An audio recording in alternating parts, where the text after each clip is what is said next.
بسم اللہ الرحمن الرحیم والصلاة والسلام علی رسولہ الکریم وعلی آلہ وصحبہ اجمعین، اما بعد۔ میرے محترم بھائیوں، بہنوں، بچوں، بچیوں، عزیزوں، جاننے والے، نہ جاننے والے، السلام علیکم ورحمۃ اللہ وبرکاتہ۔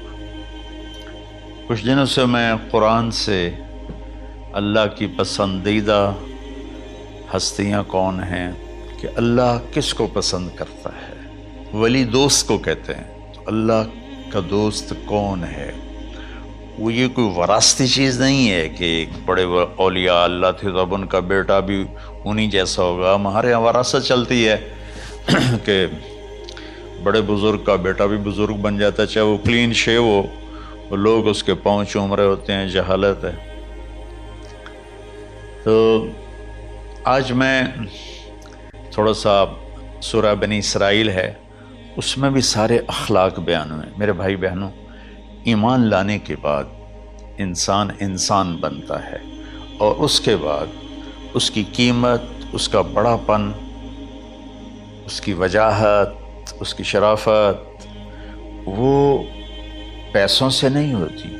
پیسوں سے انسان مالدار تو ہو جاتا ہے، بڑا نہیں بنتا، بڑا نہیں بنتا۔ ہمارا علم غلط ہو گیا۔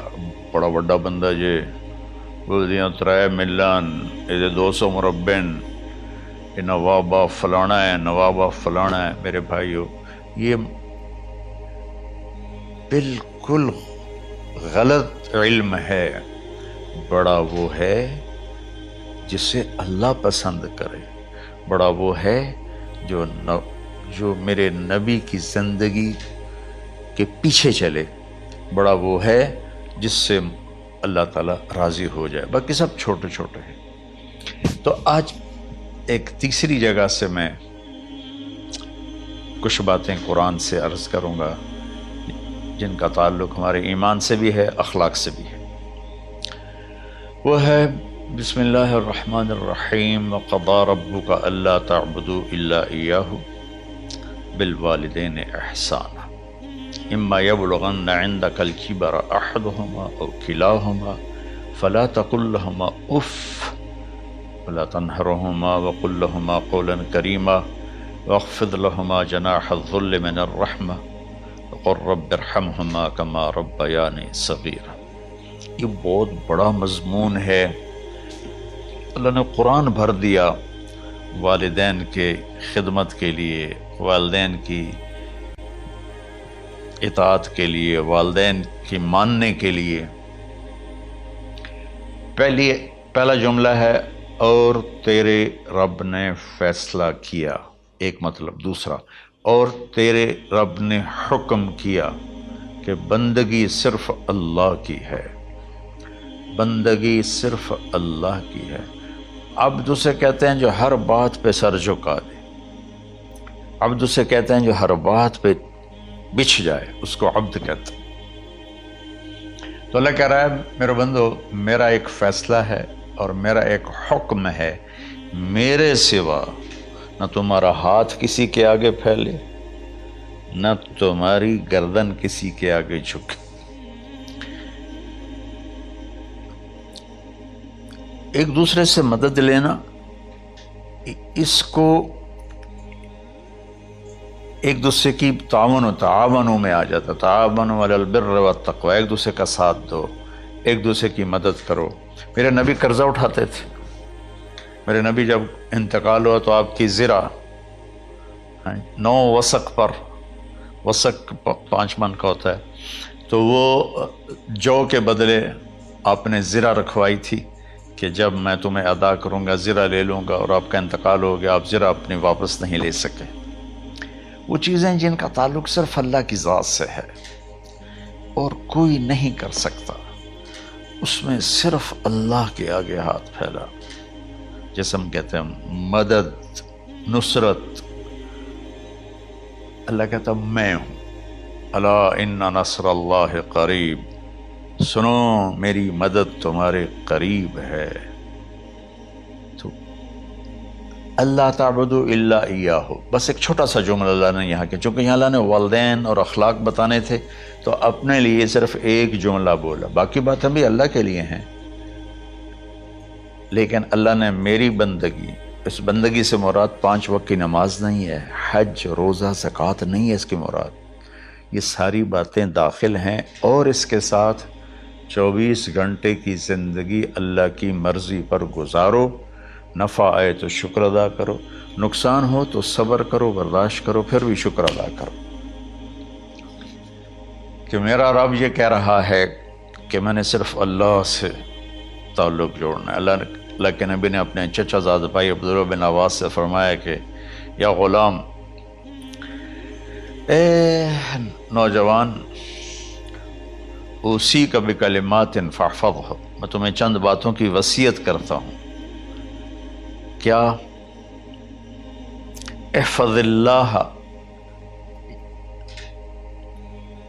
احفظ اللہ یحفظک اللہ، یحفظک اللہ، اللہ کے اوامر کی حفاظت کر، اللہ تیری حفاظت کرے گا۔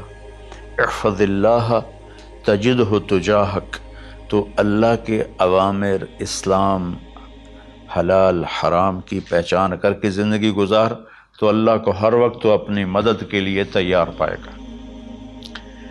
اور لمبی حدیث ہے، عشاء کی نماز کا وقت ہو رہا ہے، اس میں وہ جملہ جو اس میرے مضمون سے متعلق ہے، وَإِذَا سَأَلْتَ فَاسْأَلِ اللَّهِ، جب بھی مانگو اللہ سے مانگو، جب بھی مانگو اللہ سے مانگو، اللہ کے سوا کوئی دینے والا نہیں ہے، صرف اللہ ہے دینے کے لیے۔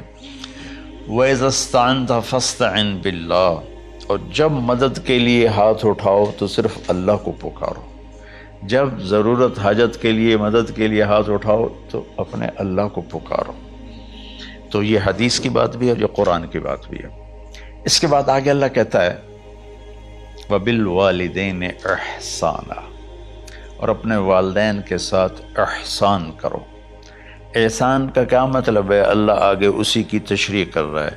ویسے احسان کا مطلب عربی میں ہوتا ہے، یہ جو ہمارا اردو کا احسان ہے، میں تیرے تو احسان کیتا ہے تو ہوں میں نالے کی کر رہے ہیں، یہ بھی مطلب ہے، لیکن احسان کا اصل مطلب ہوتا ہے، احسان حسن سے ہے، حسن، حسن سے الف، 2 الف ملے اور احسان بن گیا۔ احسان کا مطلب ہوتا ہے کسی بھی کام کو جو دنیا کا ہے، دین کا ہے، اسے انتہائی خوبصورت طریقے سے کرنا۔ جیسے کسی دلہن کا میک اپ ہوتا ہے نا، تو 5-6 گھنٹے 4 گھنٹے کے بعد وہ کہتی ہے، جو ہوتی ہے اس کا میک اپ کرنے والی، کہ جی بس یہ مکمل ہو گیا ہے اور اب اس سے آگے نہیں ہے۔ تو آخری انتہا، اچھائی کی آخری انتہا پر پہنچ کے کام کرنے کو احسان کہتے ہیں۔ تو میرا اللہ کہہ رہا ہے، میرے بندو، اپنے والدین کے ساتھ وہ کرو کہ جو بھلائی کی، خدمت کی، ماننے کی آخری حد ہے۔ سبحان اللہ۔ وبالوالدین احسان، بالوالدین پہلے ہے، احسان بعد میں ہے۔ اللہ تعالیٰ نے باقی سب کو پیچھے کر کے فرمایا کہ دیکھو، خاص طور پہ ماں باپ کے ساتھ وہ رویہ کرو کہ ان کے دل سے دعائیں نکلیں۔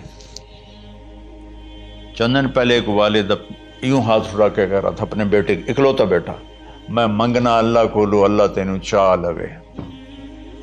باپ بیٹے کے لیے یہ دعا مانگ رہا تھا، اور بیٹا اکیلا ہے، یہ بد دعا باپ کر رہا تھا۔ تو بھائیو، ایسی اولاد نہ بنو جس ماں نے پیٹ میں 9 مہینے اٹھایا، پھر جننے کی تکلیف برداشت کی۔ ایک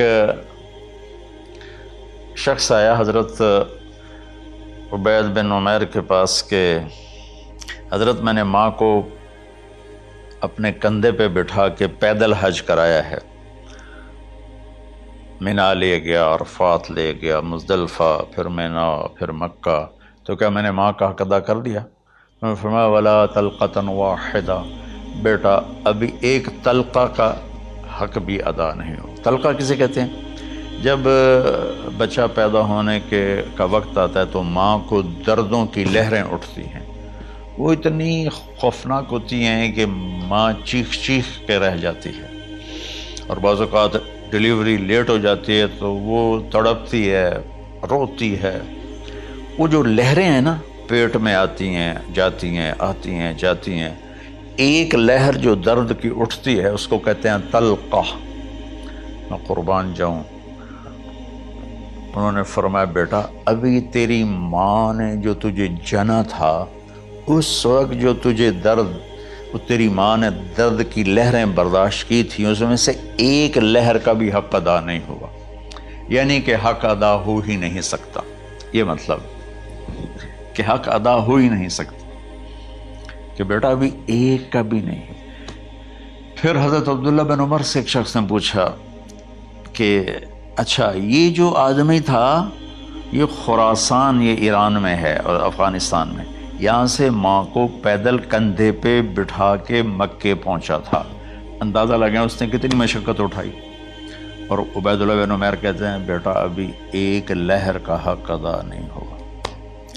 یہی سوال حضرت عبداللہ بن عمر سے کیا ایک شخص نے کہ حضرت میں نے اپنی ماں کو حج کرایا ہے، سارا میں نے پیدل کرایا ہے اور کندھے پہ اٹھا کے کرایا ہے، تو کیا میں نے ماں کا حق ادا کر دیا؟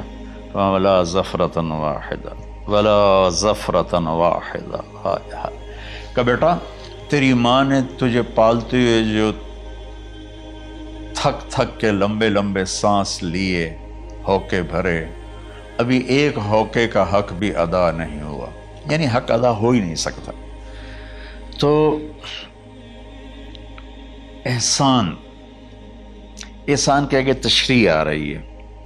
تو آج میں صرف اتنی بات کروں گا کہ میرے بھائیوں، میری بہنوں، میرے بچوں، میری بچیوں، اللہ کے واسطے ماں باپ کو دکھ نہ دینا ورنہ اللہ بھی ناراض ہو جائے گا۔ چند دن پہلے ایک بچہ بچی میرے پاس آئے، دونوں میڈیکل اسٹوڈنٹ تھے، کہیں کہ ہم شادی کرنا چاہتے ہیں۔ تو بچی نے کہا جی میرے والدین ناراض ہیں، وہ نہیں، اس رشتے پر راضی نہیں ہیں۔ تو میرے باپ کہتے ہیں اگر تو نے یہاں رشتہ کیا تو تیری میری ایک درمیان ایک خط آئے، کھچ جائے گا، خلیج، ہم اس پار نہیں آئیں گے تو اس پار نہیں آئے گی۔ میں نے کہا بیٹی جس ماں نے تجھے 9 مہینے پیٹ میں پالا، 2 سال تجھے دودھ پلایا، تیری پوٹیاں پیشاب صاف کیا، تجھے پیمپر باندھے، تجھے اٹھ کے راتوں کو اپنی چھاتی سے دودھ پلایا، کیا اب اس کا اتنا بھی حق نہیں کہ تم اس کی رائے کا احترام کرو؟ اتنا بھی حق نہیں ہے؟ تو میں نے کہا بیٹا میری کوئی رائے نہیں ہے، تو اگر تیرے ماں باپ راضی ہیں تو بسم اللہ ضرور کر، اگر راضی نہیں ہیں تو دیکھو موت تک تجھے ماں باپ کی دعا نہیں ملے گی، اور ماں باپ کی دعا نہ ملی تو کچھ بھی نہیں ملے گا۔ تو بھائیو دوستو، خاص طور پر آج کے کالج کے نوجوان بچے بچیاں یہ ماں باپ کے ساتھ بہت بدتمیزی کرتے ہیں، چونکہ اس میں والدین کا پہلا قصور ہے کہ انہوں نے ان کو دین نہیں سکھایا۔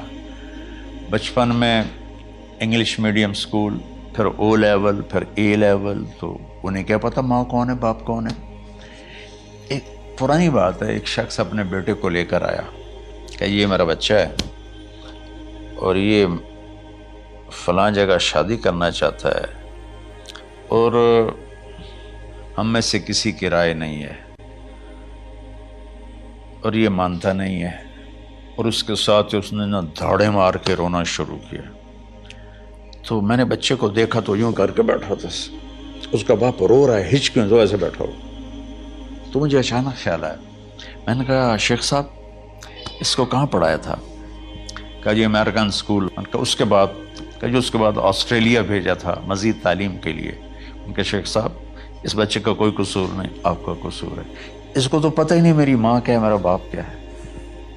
ایک ہماری تہذیب تھی وہ ختم ہو گئی ہے، اس میں علم نہیں بھی تھا تو ماں باپ کا۔ میں نے اپنی آنکھوں سے دیکھا، میں نے اپنے دادا کو دیکھا لیکن مجھے یاد نہیں، لیکن جو میرے دادا کے چھوٹے بھائی تھے ان کو میں سنبھلتا ہوں، ان کو میں نے دیکھا ہے، 3ری 4تھی جماعت تک میں تھا، 61 میں ان کا انتقال ہوا، میری 9 سال عمر تھی، تو 8 سال۔ ان کے بیٹے جوان تھے، اور ڈیرے میں جب وہ بیٹھتے تھے تو ان کے بچے ان کے سامنے نہیں بیٹھتے تھے، ان کی پیٹھ کے پیچھے بیٹھتے تھے۔ اتنا ادب، حالانکہ چاروں کے چاروں دین نہیں جانتے تھے، تہذیب تھی، ثقافت تھی، جو آج کی تہذیب نے ہم سے سب کچھ چھین لیا۔ اب بھی آپ جاؤ بیٹا تھر پار کر میں گیا ہوں 2-3 دفعہ، اور وہاں مسلمان نہیں، ہندو عورتیں جب گاڑی گزرتی ہے تو گھونگھٹ کو نیچے کر لیتی ہیں، اپنا چہرے کو فوراً چھپا لیتی ہیں۔ تو خیر بہرحال میں نے کہا شیخ صاحب اس بچے کا قصور نہیں، آپ کا قصور ہے، تو میرے بچوں اپنے ماں باپ کو خوش کرو، راضی کرو۔ ان کا راضی ہونا اللہ کی رضا ہے۔ میں اس کی تفصیل انشاءاللہ آگے بتاؤں گا، آج میں صرف اتنا ہی میں نے تمہید باندھی ہے کہ ماں باپ کا کیا مقام ہے، ان کی کیا عزت ہے۔ ایک شخص آیا، یا رسول اللہ میرا باپ میرے پوچھے بغیر میرا مال خرچ کر لیتا ہے۔ آپ نے کہا بلاؤ، چونکہ بچے کا ذاتی مال اگر ہو تو شرع کے لحاظ سے باپ پوچھ کے استعمال کرے، بغیر پوچھے استعمال نہ کرے۔ جب اسے پتہ چلا کہ میرے بیٹے نے شکایت کی ہے، تو عرب کی شاعری تو مشہور تھی، انہیں دل دل میں کچھ اشعار پڑھے۔ جو آیا تو جبریل پہلے آ گئے، یا رسول اللہ اللہ تعالیٰ کہہ رہے ہیں آپ اس سے پوچھیں وہ شعر بتاؤ جو تیرے کانوں نے تو نہیں سنے، تیرے دل میں آئے تھے اور اللہ نے سن لیے۔ تو اللہ کے نبی نے فرمایا بھائی تیرا انشاءاللہ کیس سنتے ہیں، لیکن پہلے وہ شعر سناؤ جو تم نے تو نہیں کہے زبان سے پر اللہ نے سن لیے ہیں۔ تو